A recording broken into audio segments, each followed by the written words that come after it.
Good afternoon, Willow class, and welcome to my garden.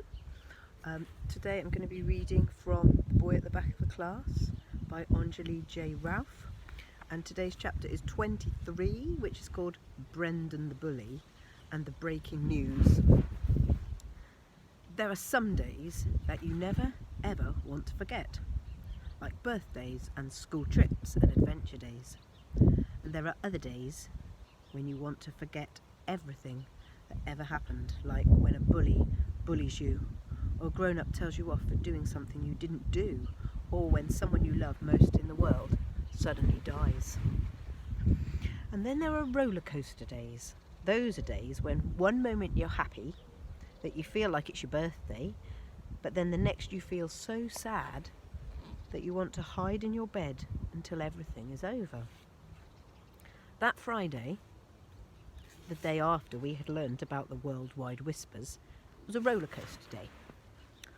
After the morning register, Mrs. Ken suddenly told everyone to leave their things on their desks because we had to go on an emergency school assembly. We only ever have an emergency assembly if something bad has happened, like a fight or something, or if something's been stolen from a teacher. But Josie clapped her hands and asked, "Do you think they've found Armut's parents already?" That made my heart leap up and feel like it was flying. Maybe the emergency assembly was for that. So I looked over at Armut and gave him an excited wave. But the assembly wasn't for that at all. Mrs. Saunders only wanted to tell everyone to be on their best behaviour, even the teachers, because the reporters surrounding the school were clearly not going anywhere anytime soon, and had put the school firmly on the world's radar. Hearing this made everyone sit up straight, just in case there was a giant radar being beamed down from outer space to spy on us. Then Mrs. Saunders said that if anyone spoke to a reporter about me or Tom or Armut, or asked us any questions about what had happened, the police would know, and they might be expelled. This made everyone turn around and stare at us, and I could hear Jenny saying loudly, "See? Told you it was true. They did break into the Queen's house." And somebody else replied, "They should have worn a mask. Then they wouldn't have been caught." But we didn't mind, and Josie and Tom even started acting like famous people and began waving at everyone. But as we were leaving the assembly hall, Brendan the Bully pushed past us and whispered, "Smelly refugee bag," at Armut. And Chris and Liam punched their fists into their hands, which meant they were going to beat us up. I thought we should tell Mrs. Ken and Mrs. Saunders right away, but Armut told me not to. He said bullies that just talk are better than bullies that actually punch, because words don't hurt as much. I don't agree. Dad always used to say that words can hurt more than punches, because when you get a bruise or a bump after being punched, it disappears after a while and you can forget all about it. But words can stick around for a long time, and the meanest words stick around the longest. Tom didn't think Armut was right either and said we should pull down Brendan the Bully's pants in PE.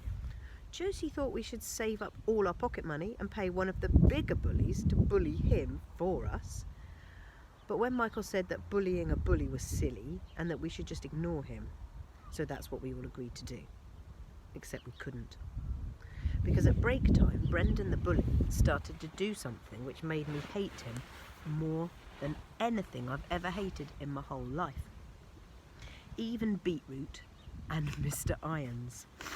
Mrs. Ken says we should never, ever hate anyone, because hating someone can eat your insides up and give you heart disease. But sometimes you can't help it. I especially couldn't help it when I heard Brendan the Bully and Liam and Chris singing the song they had made up. The song went like this: "Armut the refugee smells like poo, and we're gonna stuff him in a bag and flush him down the loo." I got so angry that as soon as I heard it, I shouted at them to shut up and leave Armut alone, and so did Michael and Josie and Tom. But that only made them sing louder and louder and louder, which made Armut's face get redder and redder. I looked around for a teacher to tell, But Mr. Irons was the only teacher I could see on duty, and I could see right away that he had heard Brendan the Bully's song too and wasn't going to do anything about it. He just stood and watched us with his nose in the air.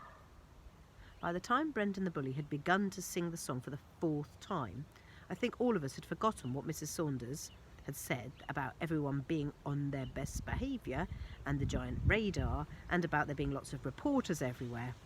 Because suddenly, without even thinking about it, I made a running lunge for Brendan the Bully, and Tom and Josie and Michael did the same. We all crashed into each other and, falling to the floor, began punching and kicking Brendan the Bully and Liam and Chris just as hard as we could. I think I must have punched and kicked, they must have punched and kicked back too, but I was so angry I couldn't feel anything. Armut stood frozen to floor and watched us, not knowing what to do. But after a few seconds he roared and jumped on top of Brendan the Bully, began to hit him as hard as he could too.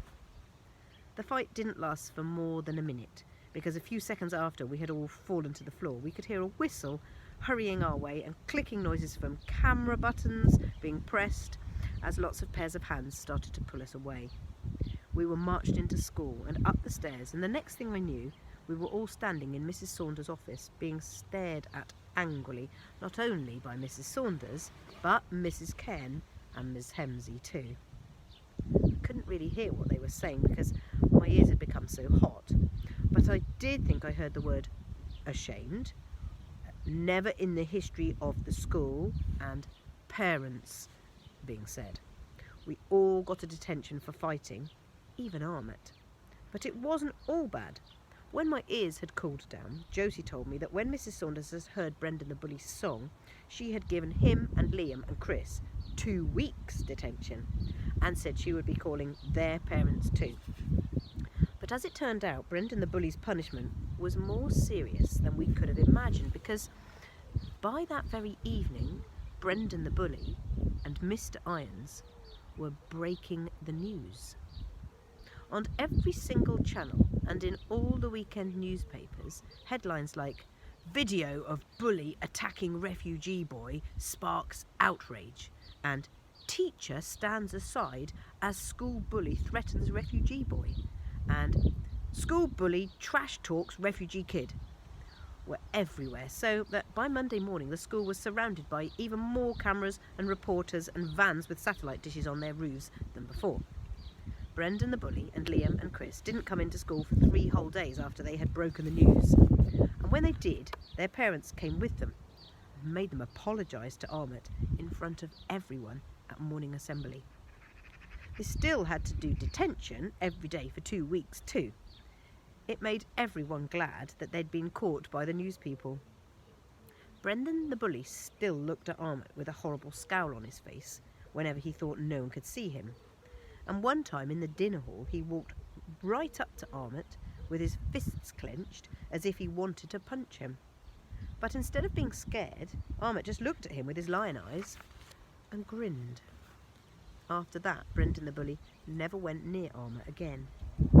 Just when we thought things couldn't get any better, that week Mr. Iron and his whistling noise disappeared too, and were never heard of ever again. Boring Miss Stevens had to take over his class, which probably made them just as miserable as they had been before. But no one else really cared about that, because now everyone was free to scream and laugh and shout as much as they wanted at break times again. So we did. Except we all screamed and laughed and shouted louder and longer and harder than we had ever done before. Because when you're playing with your friends and don't have any bullies to worry about anymore, that's exactly what you should be doing.